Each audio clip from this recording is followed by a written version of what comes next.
Mais à la base, parce que je trouve que c'est un peu pervers. De toute façon, un critique, c'est pervers. C'est supposé avoir une neutralité journalistique, mais ton appréciation personnelle. Et de toute façon, la critique en tant que telle, tabarnak, depuis qu'existent les réseaux sociaux, ta critique vaut quoi? Parce que tout le monde peut avoir cette plateforme-là.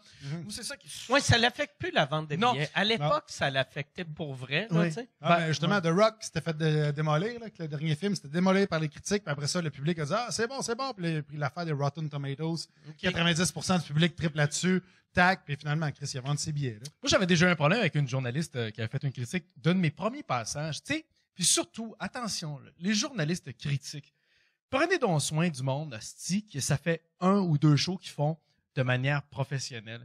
Je pense que je m'étais fait ramasser sur le premier one-man show, la première apparition que j'avais fait à Juste pour rire. La première ou la deuxième.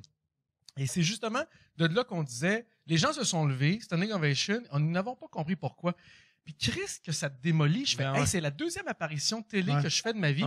Puis moi, j'avais reposté, j'avais reposté son article. Bien fier, moi, il n'y a pas d'orgueil. Je fais, t'as pas aimé mon show, j'ai pas aimé ton article, c'est 1 à 1. Puis that's it, ça a été ça. Tu sais, puis rendu là, à un moment donné, là, pourquoi ta parole vaut plus que celle d'un autre? Ah, j'aime pas le fromage. Ben ouais, tabarnak, il y a peut-être du monde qui aime ça, le fromage! Y a-tu une critique sur le fromage? T'en as plein! Mais moi, il y a une affaire qui me fait beaucoup rire des critiques récemment. Ben, récemment, c'est pas si nouveau que ça. Mais les critiques, l'étoile du match, tout le monde en parle. C'est quoi ça? Chaque semaine. J'écoute pas la... c'est Richard Terrien qui, à chaque semaine, il y a l'étoile du match, tout le monde en parle. Je suis comme... Richard Terrien est dans le journal. Compétition ou est-ce qu'il n'y en a pas? Ouais, tu sais, il n'y a pas d'étoile du match. Il n'était pas supposé d'avoir une étoile du match. C'est un show d'entrevue.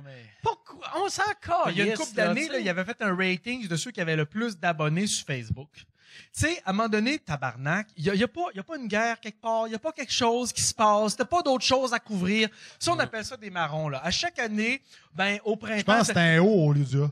Un marron, oui, c'est ça. Mais des marrons, c'est quoi? C'est les choses qui reviennent à chaque année.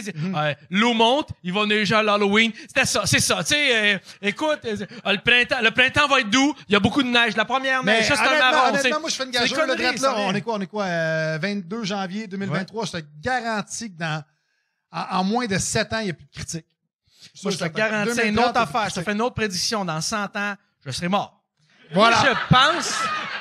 To that, man. Moi, je pense... Ben, les critiques, c'est terminé, là. C'est terminé, là. Vous êtes un métier en voie de disparition, les critiques. Avec ta phrase, je pense, demain, critique, c'est toi l'étoile du match.